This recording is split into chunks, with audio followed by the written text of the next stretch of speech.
주님의 이름으로 축복합니다. 10월 1일 날 시작했는데요.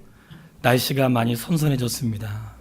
우리 어르신들 아침 저녁으로 건강 주의하시면 좋겠고, 아침에 산책을 하는데 자연의 변화를 많이 느낄 수 있겠더라고요. 왜냐하면 곡식이 익어가지고 고개를 숙이고 있고요. 그리고 파랬던 나뭇잎이 노랗게 빨갛게 물들어가고 있었습니다. 그 모습을 보면서 참 자연의 변화는 오묘하다 생각이 되고, 때가 되면 물들 줄 알고 때가 되면 고개 숙일 줄 알고, 그런 이 자연 속에서 하나님의 은혜를 깨닫게 돼요. 우리 집사님 기도하시면서 가을이 열매 계절인데 열매가 아무것도 없는 건 아니고요. 뭔가 맺었을 거예요. 있을 건데 돌이켜보면 사람이 철이 들으면 가을에 되면 색깔이 바뀔 줄 알고, 그리고 고개를 숙일 줄 알잖아요. 신앙생활을 하면, 신앙생활을 오래 하면 오래 할수록 고개를 숙일 줄 알고 그리스도를 닮아가는 것입니다. 그렇게 되어지기를 주의 이름으로 축복합니다. 따라서 한번 해보겠습니다. 그로 쉬지 못하시게 하라. 한 주간 동안에 우리가 예레미야 이사야서를 이제 마쳤습니다. 66장까지 마치고 오늘 아침 예레미야서 1장을 시작했는데요. 이사야에서 주신 하나님의 은혜를 어쩌면 이게 정리하는 그런 마지막 시간이 될 수가 있고, 이제 오늘부터 예레미야서 1장을 시작했으니까 그동안 하지 않으셨던 분들은 한번 1장부터 도전해 보시기를 바라고요. 오늘 본문의 말씀은 이렇게 시작해요. 나는 시온의 의가 빛같이 예루살렘의 구원이 횃불같이 나타나도록 시온을 위하여 잠잠하지 아니하며 예루살렘을 위하여 쉬지 아니할 것인자. 그러니까 여기서 나라고 할 때 이 나를 이사야라고 말하는 사람도 있고 예수님이라고 하는 분도 있어요. 참 이럴 때 해석이 어려운데, 그러나 이사야가 됐든지 예수님이 됐든지 분명한 것은 예루살렘을 위하여 공의의 빛을 발하고 예루살렘이 회복하여 하나님께 돌아오기까지 잠잠하지 않고 쉬지 않겠다는 그런 고백이 있어요. 예루살렘이 돌아올 때까지, 왜 예루살렘이 돌아올 때까지 잠잠하고 쉬지 않을 것인가 할 때에 누군가는 먼저 시작하는 사람이 있어야 그 다음에 그 길을 걷는 사람이 있잖아요. 어떤 사람 먼저 물꼬를 터야 그 다음 두 번째 가고 세 번째 가는 길이 있거든요. 산 위에 난 길도 그냥 생긴 게 아니고 누군가는 먼저 물꼬를 터서 걸어간 사람이 있고, 그 사람 뒤로 사람들이 다니다가 길이 생기고 넓혀지기도 하고 그런 일들이 생긴 거거든요. 그러니까 이스라엘 백성이 있는 예루살렘을 향하여 누군가 잠잠하지 않고 쉬지 않은 일들이 있었는데, 왜 하필이면 시온과 예루살렘이었을까 할 때에 그곳이 하나님의 선택한 백성이었고, 그를 통해 하나님의 은혜를 시작하심으로 앞으로 먼저 은혜를 입은 예루살렘에 사는 백성들이 그 은혜를 누군가에게, 그 은혜를 알지 못하는 사람들에게 전하는 증거자로 삼으시기 위하여 먼저 은혜를 베푸신 것입니다. 그렇게 본다면 오늘 내가 하나님의 은혜를 입고 있다면 먼저 나에게 은혜를 주신 것은 내가 저 사람보다 좀 나아서가 아니고 내가 저 사람보다 잘해서가 아니라 먼저 주신 나를 통하여 하나님의 은혜가 흘러갈 수 있도록 하기 위하여 내게 은혜를 주셨음을 깨달으시기를 바라요. 61장에는 먼저 불렀던 이스라엘 백성들을 향해서 하셨던 말씀이 있는데 제가 짧게 소개를 드릴 거예요. 그들에게 주었던 은혜가 무엇인가? 아름다운 소식을 전하여 주었는데 그 아름다운 소식은 바로 예수님을 통하여 구원의 은혜를 주시겠다는 소식이었고, 그 구원의 은혜는 두 가지가 동시에 일어나는데 하나는 은혜의 해요, 하나는 보복의 날인 것입니다. 은혜라고 말할 때 왜 은혜의 해인가? 하나님을 경외하며 예수 그리스도를 믿는 모든 사람에게는 은혜의 해가 될 것이고, 하나님을 믿지 않고 따르지 않는 모든 자에게는 보응의 날, 심판의 때가 될 것이니 구원과 심판은 동일한 날에 있는 것이고 같이 존재하는 것입니다. 그런데 구원의 해와 보응의 날이 있는데 특별히 이스라엘 백성들에게 하나님이 구원의 은혜를 베풀어 주시면서 하시는 말씀이 너희의 슬픔을 나의 찬송의 옷으로 바꾸어 주었다, 이렇게 말씀을 하세요. 찬송의 옷으로 바꾸어줬다는데 옷이 뭐예요? 성경의 옷이 제일 먼저 등장한 게 창세기입니다. 창세기 옷이 등장하는데 아담과 하와가 벌거벗고 있다가 부끄러움을 알고 가려웠던 것은 무화과 나뭇잎으로 만든 것이고요. 그건 사람이 만든 것이고 그것으로는 부끄러움을 가릴 수 없으니 하나님이 짐승을 죽여서 가죽옷을 입혀준 것이 최초의 옷이 된 거예요. 왜 슬픔을 받고 찬송의 옷으로 바꾸어줬는가? 옷은 덮는다 이런 뜻이 있어요. 무엇을 덮을까요? 범죄한 나의 부끄러움을 덮어주고. 올라 우리가 다 벗고 있다고 생각해 보세요. 얼마나 부끄럽겠어요. 부끄러운 나를 덮어주고. 그 다음에 이 옷이 외부로부터 오는 바람이나 외부로부터 어떤 것들로부터 보호하는 역할을 하기 때문에 옷은 덮어주고 보호하는 기능을 하고 있다는 거예요. 그러니까 먼저 선택받은 이스라엘 백성을 향하여 하나님이 그들의 부끄러움은 덮어주시고 외부로부터 오는 이 이스라엘을 넘어뜨리려고 하고 위기가 오고 수많은 어떤 어려움이 올 때 내가 너희를 보호할 것이다. 이 약속의 말씀이 찬송의 옷으로 입혀주었다 하는 것이에요. 할렐루야. 감사하죠. 부끄러움은 가려주시고 외부로부터 오는 어떤 어려움은 막아주시는 찬송의 옷으로 입혀주었는데, 그런데 그 이스라엘 사람들이 찬송의 옷을 입혀줄 만큼 괜찮은 사람들이었는가? 아니라는 걸 우리가 잘 알고 있어요. 그래서 뭐라고 하냐면 황폐한 그 땅을 내가 다시 세울 것이고 황폐한 그것을 내가 다시 일으킬 것이고 무너진 것을 내가 다시 중수할 것이다. 이런 말씀을 61장에서 하세요. 왜 그럴까요? 하나님은 무엇을 잘하시냐면 무너진 것을 다시 일으키시는 것을 잘하세요. 성도 여러분, 사람이 살다가 실족하고 넘어지고 아프고 잘못할 수 있고요. 10번 넘어져도 괜찮아요. 또다시 일어날 수 있는 것은 하나님은 우리를 다시 세우시는데 선수기 때문에 그래요. 무너진 것은 다시 보수하시고 하시는데 하나님이 탁월한 능력이 있으세요. 그러니까 사람이 왜 부끄러워해요? 차라리 넘어졌다가 일어나지 말걸. 그런 이야기 있잖아요. 일어나면 창피하니까. 그런데 사람의 눈에 그렇지만 하나님 아니에요. 하나님은 넘어져도 일어나기 원하시고 실패해도 다시 일어나 걷기를 원하시는데 누가 하시는가? 하나님이 하신다는 거예요. 감사하잖아요.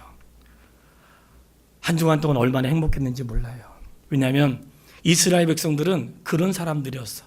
찬송의 옷을 입을 만한 자격이 없는 사람들이었고 넘어져도 일으킬 수 있는 그 정도의 사람이 아니었다고요. 그런데 그들을 불러서 찬송의 옷으로 허물은 가려주시고 외부로부터 오는 어려움은 막아주신 하나님의 은혜가 있었어요. 그러시면서 그들을 넘어졌던 그들을 다시 세우시고 다시 일으켜서 견고하게 세우신 다음에 하나님께서 하시는 말씀이 너희가 그동안 개판으로 살았으니까 앞으로 고개 숙이고 겸손하게 살아라. 이렇게 말씀하지 않으셨다는 거예요. 너무나 놀라운 게 뭔지 아세요? 너가 그동안 어떻게 살았는지 너는 알지? 나는 너가 어떻게 살았는지를 잊어버릴 것이다. 그리고 내가 너에게 어떤 직분을 맡길 거야.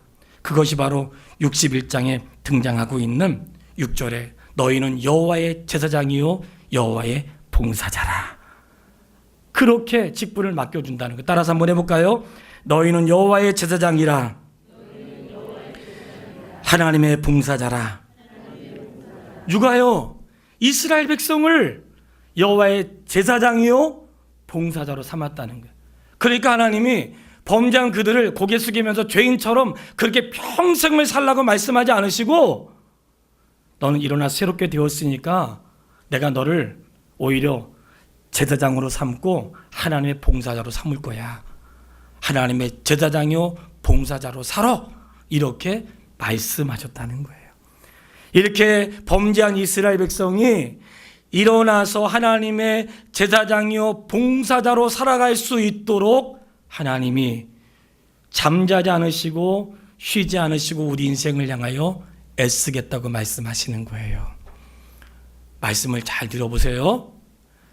내가 너를 제사장이요 봉사자로 삼았는데 이스라엘의 제사장으로 삼았던 지파가 있었습니다. 12지파 가운데 어느 지파가 제사장 지파였죠? 레위 지파였어요. 레위 지파는 어떤 사람이었는가 할 때에 야곱의 12아들이 이스라엘의 12기둥이 되어 지파가 되었는데 12아들 가운데 이 야곱이 고향으로 돌아오다가 세겜이라고 하는 동네에 잠시 머물게 되었을 때 거기서 살인 사건이 일어나게 돼요. 그 살인 사건의 주동자가 누군가? 레위예요. 레위하고 시몬이라고 하는 이 두 사람이 살인 사건의 주동자가 돼요. 살인 사건의 주동자가 되는데 레위에게 회복할 수 있는 기회가 주어졌으니 언제였는가? 그의 후손들이 오랜 세월을 지나서 애굽에서 광야로 가나안 땅으로 출발하게 되었을 때에 하나님이 모세가 십계명 받으러 시내산에 올라갔잖아요. 40일 동안 내려오지 않으니까 밑에서 금송아지를 만들고 우상을 섬기기 시작했어요. 아니 십계명은 나 외 다른 신을 섬기지 말라, 하나님만 섬기라 계명 가지고 내려왔는데 내려와 보니까 우상을 섬기고 있는 거예요. 모세가 그걸 깨뜨렸잖아요. 가지고 있을 수가 없는 거예요. 그리고 말했어요. 너희 중에 여호와의 편에 서 있는 자가 저들을 죽여라. 그때 여호와 앞에 나온 지파가 있었어요. 누구였을까요? 어떻게 알았어요? 레위 지파였어요. 하나님이 기뻐하셨어요. 그를 하나님의 봉사자로 그들을 세우세요. 이 말씀의 요지는 누가 제사장이 될 수 있는가? 경건한 사람? 아닙니다. 누가 하나님의 봉사자가 될 수 있는가? 실수 안 한 사람? 아닙니다. 누가 제사장이 되고 하나님의 봉사자가 될 수 있는가? 제사장이 되고 하나님의 봉사자가 될 수 있는 사람은 누구냐? 자기의 죄를 깨닫고 나는 죄 때문에 죽을 수밖에 없고 나는 영원히 하나님으로부터 멀어질 수밖에 없는 그 나를, 살인자를 불러서 용서해 주시고 그리고 그를 불러서 하나님의 제사장이 되게 하신 하나님의 너무나 놀라운 은혜를, 나는 자격이 없는데 그런 나를 살려서 그냥 하나님 앞에 살아가게 하신 것만도 감사한데 살아가는 정도가 아니라 하나님의 전에서 그분의 일을 할 수 있는 제사장이요 봉사자로 세웠으니 얼마나 감사해요. 그러한 죄 가운데 구원받은 그 사람이 감사함으로 하나님 앞에서 일을 하겠던 사람이 누구였다고요? 제사장이라고 하는 거예요. 그러니 제사장은, 하나님의 봉사자는 거룩하고 구별하고 잘하고 탁월한 사람이 되는 게 아니고요, 내가 하나님 앞에 설 수 없는 죄인인 걸 깨달아서 나는 주님 앞에 나갈 수 없는 사람인데 그런 나를 사람으로 만드시고 다시 일으켜 주시고 다시 중소하여 주셔서 살게 하실 뿐만 아니라 하나님의 의대로 봉사할 수 있는 직분까지 주었으니 너무나 감사한 거예요. 그래서 그를 제사장이요 봉사자로 삼은 거예요. 오늘날 누가 주의 일을 할까 할 때에 탁월한 사람이 하는 거 아닙니다. 주의 일은 죄의 심각성을 깨닫고 그 심각한 죄를 용서해 주신 하나님의 은혜를 깨달았던 그 지파를 제사장 지파로 삼아 그들로 하여금 죄를 지어가지고 온 사람들을 미워하고 그러면 그렇지 너는 별 볼 수 없지 이렇게 그를 책망하는 게 아니라, 그렇지 나 같은 죄인도 용서해 주었는데 당신도 용서받아야죠.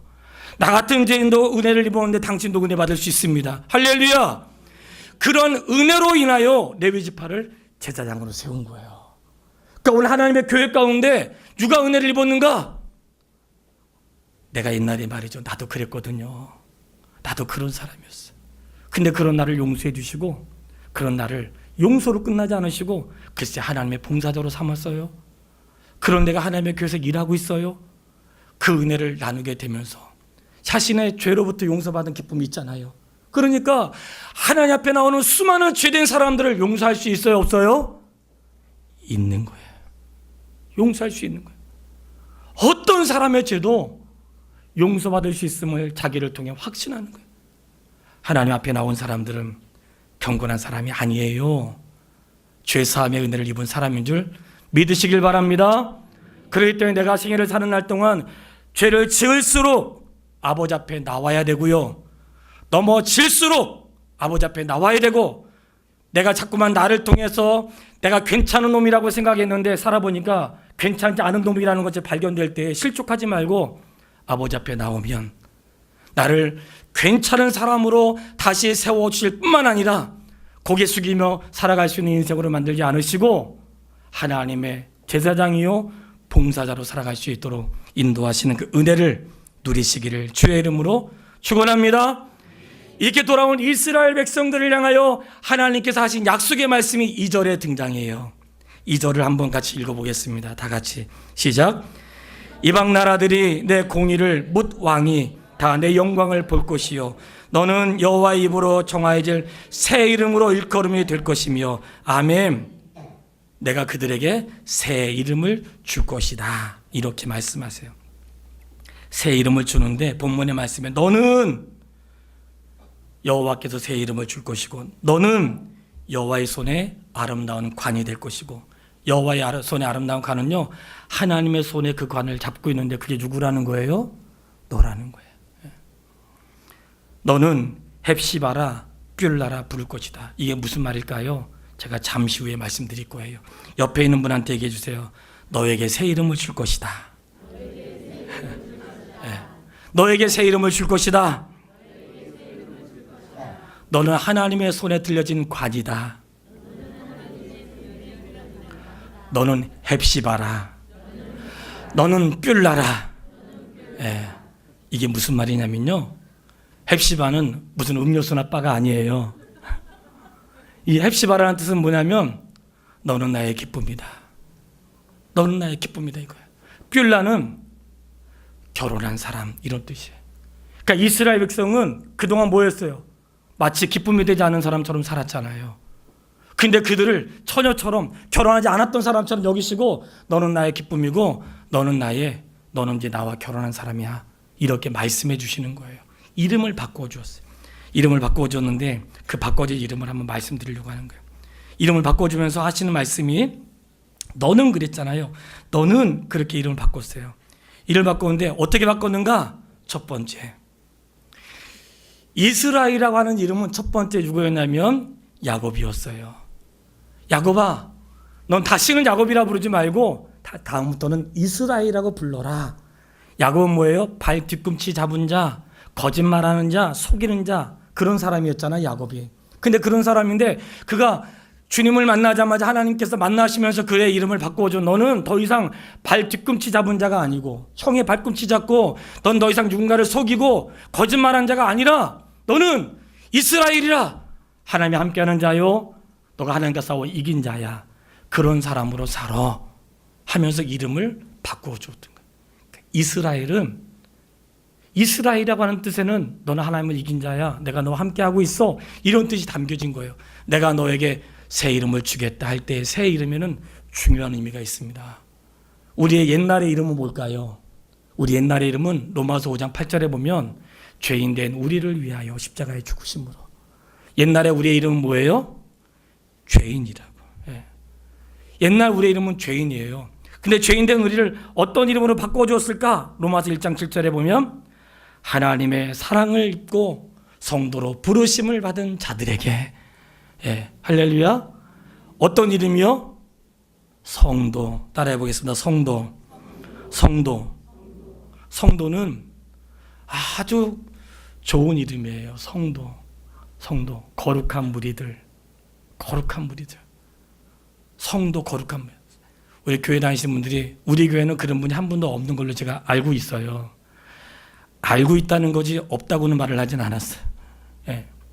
아니 나는 성도가 싫고 집사가 좋더라. 교회 다니는데 집사는 정도는 해야지. 이게 성도가 뭐냐고. 성도가 집사는 해야지. 제가 집사를 알려드릴게요. 집사는 앞으로 죽었다 그런 사람이 집사예요. 왜 그런 줄 아세요? 성도는 거룩한 무리들. 로마서 1장 7절에 보세요. 내가 너희를 하나님의 성도로 불렀는데 성도로 부르는 사람들에게 하나님의 은혜와 평강이 있을지어다. 할렐루야. 성도로 부른 모든 자에게 그런 은혜가 있을 줄 믿습니다. 집사에게는 그런 말이 안 나와요. 집사에게 뭐라고 나오냐? 나는 죽었다. 집사는 뭐냐? 주의 일꾼들, 하나님의 교회에서 일하는 사람들을 집사라고 하는 거예요. 초대교회 7 집사님들 어떻게 했어요?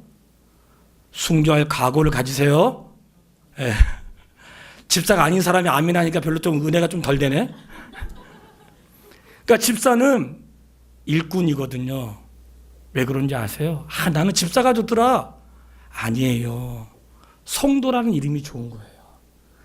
내가 너에게 새 이름을 주었는데 새 이름은 야곱이 아니라 이스라엘이요. 새 이름은 성도라는 이름이에요. 죄인이 아니고 성도인데 이 성도는 거룩한 무리. 내가 너를 거룩한 무리로 삼았다는 거예요. 집사는 뭐예요? 집사는 일꾼이라는 거예요. 일꾼. 그러니까 앞으로 일꾼으로 임명받는 사람들은 난 죽었다 하는 마음 가지고 일할 사람들은 아멘 하시고요.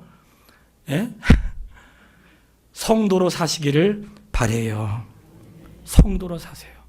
성도라 불려지기를 기뻐하시라고. 왜냐하면 이름을 바꾸어줬는데 죄인에서 성도라 바꿔줘. 그리고 또 다른 이름을 주었는데 헵시바라 뿔라라 그랬잖아요. 너희가 원래는 황무지였는데 헵시바라 그랬어요. 헵시바는 뭐예요? 나의 기쁨이 너에게 있다. 나의 기쁨이 너에게 있다. 나의 기쁨이 너에게 있다. 우리 옆에 계신 분한테 한번 알려주세요. 나의 기쁨이 너에게 있다. 하나님의 기쁨이 나에게 있다는 거예요. 믿으세요? 하나님의 기쁨이 나에게 있다는 거예요. 여러분 그거 아세요? 윤양기 씨 노래 너는 나의 영원한 노래야. 그게 가요가 아니에요. 너는 나의 친구야. 그게 가요가 아니고요. 그가 인생을 살아가다가 공부하고 어려울 때 깨닫게 된 거예요. 하나님 나 외로울 때 어떻게 해요? 힘들 때 어떻게 할 때 야 너는 나의 친구야. 너는 나의 노래야. 너는 나의 기쁨이야. 이게 가요가 아니라고. 그게 원래 주는 나의 영원한 노래야 이렇게 하는 거예요.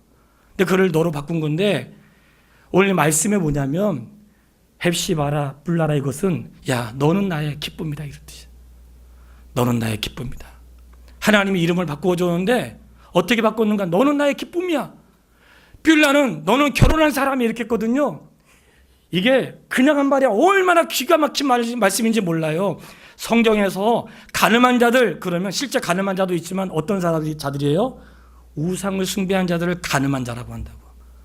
우상 숭배자를 가늠한 자라고 해요. 근데 내가 너의 이름을 새로운 이름을 줄 것이다 그러면서 뿔라라 이렇게 하는 것은 너는 그동안 우상 숭배자였지만 나는 기억하지 않을 것이야. 마치 처음 결혼한 사람처럼 신랑이 신부를 기뻐하는 것처럼 나는 너를 그렇게 기뻐할 것이다. 아멘. 이 놀라운 은혜를 이렇게 주었는데 그렇게 감격 없는 모습으로 쳐다보면 제가 긴장되잖아요. 네. 너무나 놀라운 은혜를 우리에게 주신 거라고. 너는 나의 기쁨이다. 너는 나의 기쁨이다. 그러니까 하나님의 새 이름을 주었는데 그 새 이름은 너는 나의 기쁨이라는 거예요. 할렐루야. 하나님 나를 기뻐하세요. 기뻐하세요. 그러니까 자꾸만 자기를 뭐라고 하지 마세요. 하나님 나를 기뻐하신다고. 예. 그리고 어떤 사람은 그 성도한테 가면서 야 너는 하나님도 버렸어. 오지 마. 만약 이러면 되겠어요 안 되겠어요? 너는 나의 기쁨인데 하나님의 기쁨이거든요. 성도 하나님의 기쁨이에요. 기쁨이에요. 그런데 그렇게 그들을 기쁨으로 삼으신 이유에 대해서 오늘 본문에 말씀하는 거예요. 그를 기쁨으로 삼아서 너가 나의 기쁨인데 내가 너에게 사명을 줄 거야. 아까는 앞장에서는 제사장이요 봉사자라고 했잖아요. 이번에 사명을 주는데 그 사명은 누구냐? 파수꾼으로 부른 거예요. 모두 다는 아니에요. 파수꾼이 전부 다는 아니죠. 파수꾼은 주의 종들이고 일꾼이고 지도자일 수 있어요. 파수꾼을 불렀는데 이 파수꾼에게 일을 시키는 거예요. 너는 잠자지 마라. 주야로 잠자지 말고 주야로 잠잠하지 말고 쉬지 마라 이렇게 얘기해요. 도대체 무엇을 쉬지 말라고 하시는가 할 때 파수꾼은 지키는 자인데 여호와로 기억하시도록 잠잠하지 말고 쉬지 말라 이렇게 얘기해요. 여호와로 기억하시도록. 제가 물어볼게요. 한번 대답해 보세요. 하나님이 기억을 잘 하시겠어요? 못 하시겠어요? 잘 하시죠. 하나님 잊어버리시는 게 있을까요? 안 잊어버리세요. 이 말씀이 얼마나 오묘한지 아세요? 파수꾼들아, 하나님이 우리에게 하신 약속을 하나님이 기억하시도록 날마다 부르짖어 기도하라는 거거든요. 잠잠하지 말고 부르짖어 기도하라는 거야. 하나님이 잊어버리지 않잖아요. 근데 왜 하나님이 기억하시도록 부르짖으라 그랬을 거예요? 그것은 하나님을 위해서가 아니에요. 내가 하나님 말씀을 기억하면 부르짖을 수 있겠죠. 하나님을 위해서가 아닌 거야. 너가 그 말씀을 기억하고 부르짖으면 하나님이 일하시겠다는 거예요. 이게 얼마나 놀라운 말씀인지 몰라요. 야 너는 잠잠하지 마라. 너는 잠잠하지 마라. 이건요 아주 기가 막힌 말씀이야. 하나님이 우리에게 하신 약속들, 너는 헵시바라 뿔라라, 너는 나의 기쁨이라 했던 그 약속들을 잊어버리지 않도록, 우리가 아무리 절망에 빠졌어도 하나님 나를 구원해 주시겠다고 하신 약속을 하나님이 기억하시도록 밤낮 부르짖으라는 거예요, 파수꾼들에게. 그러니까 사무엘상에 보면 사무엘의 기도에 하나님, 내가 이 백성을 위해서 기도 쉬는 죄를 범하지 않겠습니다. 동일한 거죠. 예수님께서 어떻게 해요? 지금도 보좌 우편에서 우리를 위하여 간구하시느니라. 그러니 누군가 우리를 위해서 그렇게 하는 분이 있는데, 그가 기억하시도록 하는 것은, 하나님은 약속을 잊어버리지 않으세요. 나에게 기억하라는 거예요. 나에게 기억하라는 거예요. 내가 하나님으로부터 멀어졌다고 생각이 될 때에 하나님 말씀을 기억하라는 거예요. 나는 너 가까이 있다. 내가 절망에 빠져가지고 더 이상 살아갈 용기가 없을 때 그 말씀을 기억하라는 거예요. 너는 야곱이 아니야. 너는 이스라엘이야. 하나님과 싸워 이긴 사람이야. 너는 죄인이 아니야. 너는 성도야. 너는 황무지가 아니야. 너는 헵시바야. 너는 나의 기쁨이야. 잊어버리지 말라는 거예요. 잊어버리지 마시길 바랍니다. 잊어버리지 말라는 거예요. 그러니까 하나님을 기억하시게 하라는 것은 하나님이 잊어버리는 게 아니고, 내가 그렇게 기도함으로 해서 그분의 약속의 말씀을 내가 생각하잖아요. 그러면 용기가 나요. 살아갈 힘이 생긴다니까요. 하나님 말씀이 나에게 엄청난 힘을 주는 거예요. 근데 하나님이 이렇게 말씀하시는 거예요. 그로 쉬지 못하시게 하라. 이게 뭘까요?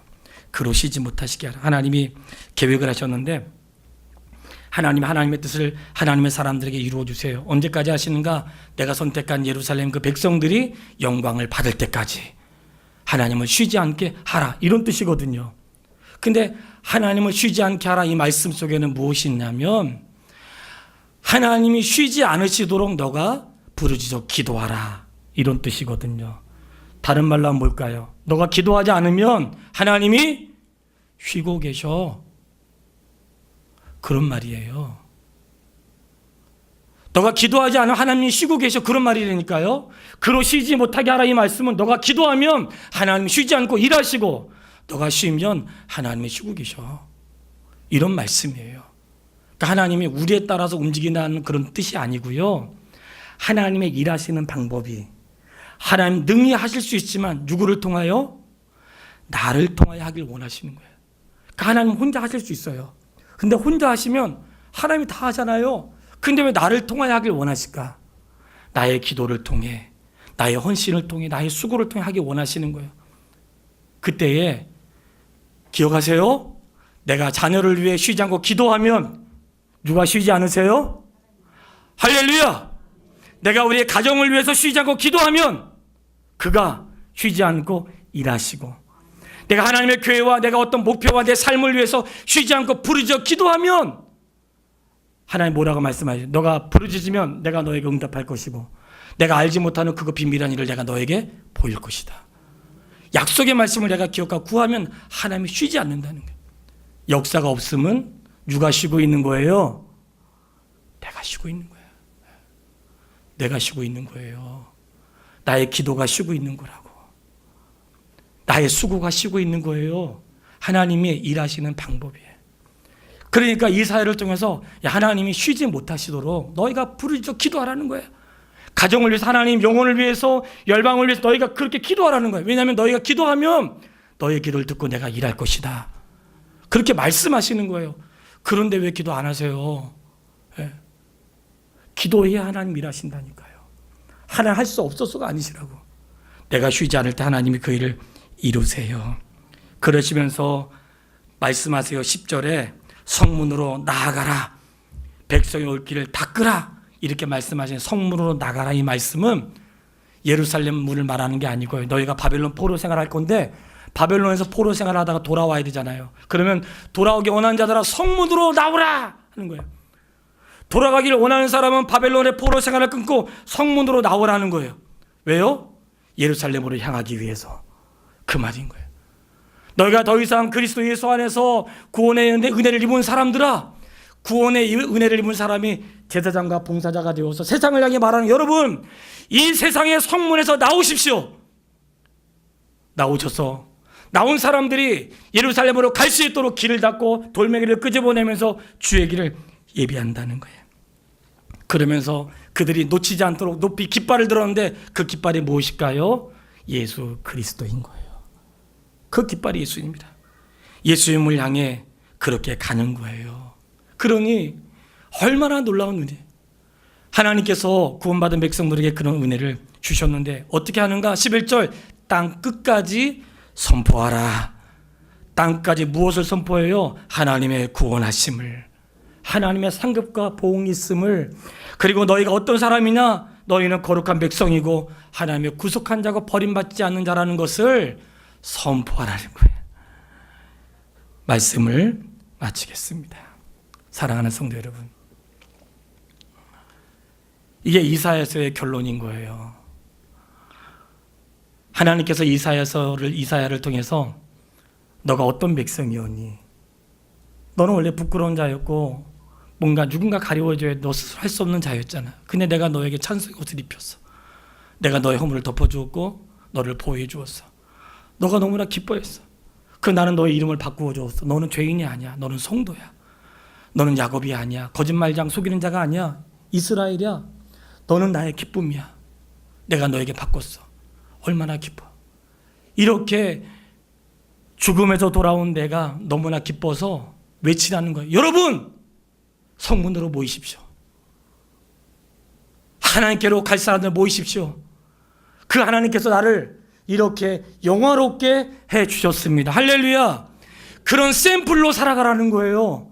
구원받은 사람의 샘플, 은혜 받은 사람의 샘플, 죽었다가 살아난 사람의 샘플로, 넘어졌다가 일어난 사람의 예수 그리스도의 샘플로 살아가라는 거예요. 나를 영화롭게 해주시고 황무지와 같은 나를 하나님의 기쁨에 되었던 부러워하는 그 자리로 나를 세우셔서 나를 샘플로 만들어 주신 거예요. 근데 어떤 샘플은 불량품도 있잖아요. 불량품 되지 마시고 진짜 샘플 되어가지고 믿지 않는 모든 사람들이 하나님 나를 얼마나 사랑하시는지, 나에게 바꿔준 새로운 이름을 가지고 살아갈 수 있는 하나님의 사람 되기를 주의 이름으로 축원합니다. 따라해 보겠습니다. 너희는 쉬지 말며 그로 쉬지 못하게 하라. 옆에 계신 분한테 얘기하겠습니다. 시작. 너희는 쉬지 말며 그로 쉬지 못하시게 하라. 할렐루야.